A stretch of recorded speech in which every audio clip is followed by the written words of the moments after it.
Sí, siguiendo con nuestro informativo de la influencia de la palabra de Dios en el Perú, tenemos también a un nuevo personaje llamado Francisco Pensotti. Este fue un valiente misionero que el 26 de septiembre de 1851 nace en la ciudad de Chiavenna, Italia. Y en el año 1864 llega a la ciudad de Montevideo, Uruguay, cuando él tenía 13 años. En el año 1870 nos cuenta su biografía que él contrae matrimonio con Josefa Joaquina Sagastibelsa, nacida en El Doyen, España. La ceremonia religiosa se realizó en la Catedral de Montevideo. Tuvo 8 hijos: Adela, Francisco, Alberto, Elisa, María Esther, Pablo, Pedro y Daniel. Él empezó sus trabajos en Montevideo, pero la misión que Dios les había asignado era la de ser colportor, y pronto fue invitado para salir en este trabajo. Pocos hombres hay que hayan tenido tanto éxito en la buena distribución de Biblias.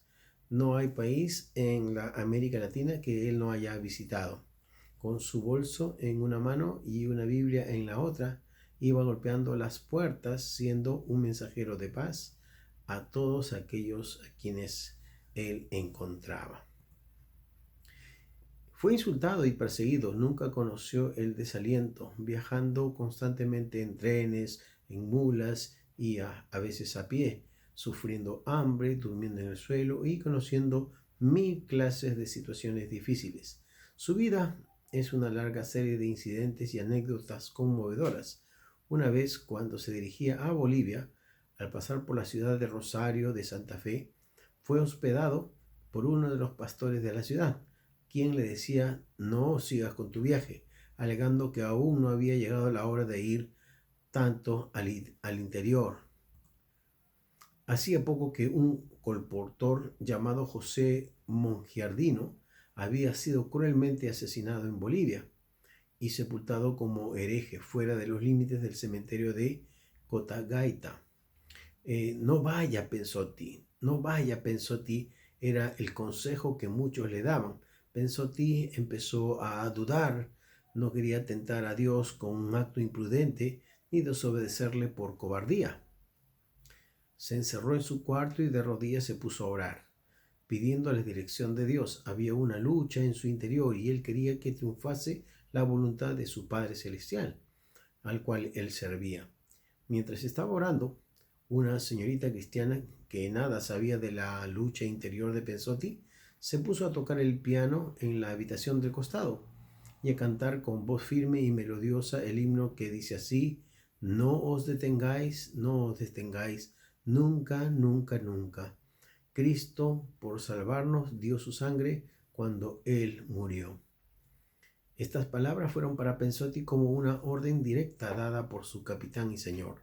Yo no necesité más respuesta de Dios. Lo he oído hablar a Él mismo. Dio gracias a Dios por haberle alumbrado y se levantó resuelto a no detenerse. Esas palabras han sido la voz de mando en toda su carrera. Pensotti dio principio a la obra en el Perú, la constitución del país, que prohibía toda forma de culto público que no fuese el catolicismo. No atemorizó al fiel siervo del Señor. Con las dificultades del caso empezó a predicar a puerta cerrada al pequeño grupo que pudo interesar mediante sus trabajos en la calle, y la congregación fue creciendo hasta alarmar a la Iglesia católica. La persecución se hizo sentir, pero a pesar de todo, algunas almas habían entrado en el reino. Cuando Pensotti salía por las calles ofreciendo sus Biblias, huían de él como de un personaje peligroso, pues como tal lo pintaba la religión católica en sus enfurecidos sermones. La obra, sin embargo, adelantaba, y esto hizo que los enemigos pensaran en una forma más violenta de oposición y no pararon hasta que Pensotti fue encarcelado.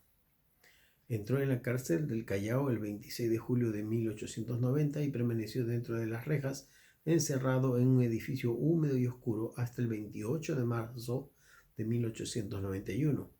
Le ofrecieron la libertad con la condición de que se vaya del país, pero con el valor que infunde Cristo en el corazón de sus siervos, supo contestar que no la aceptaba.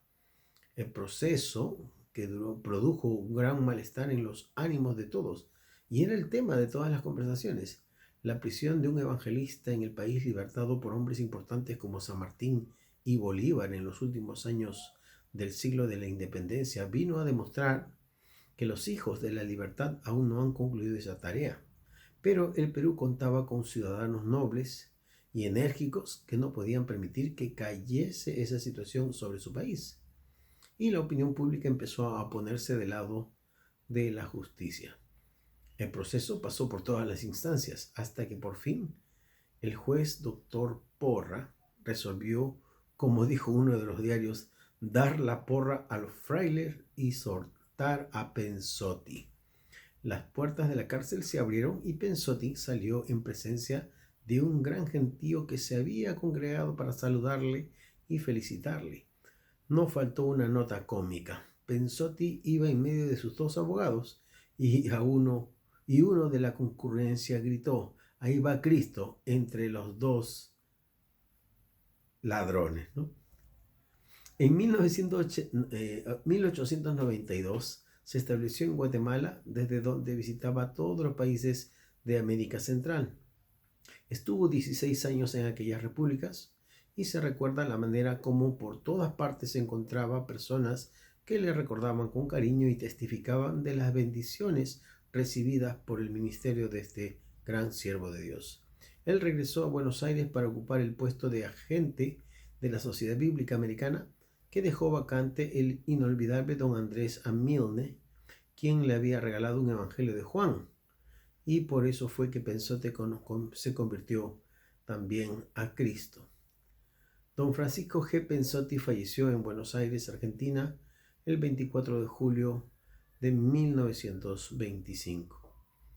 Y nosotros deberíamos orar: Padre, dame valor para testificar de ti a esta ciudad sin salvación. Gracias.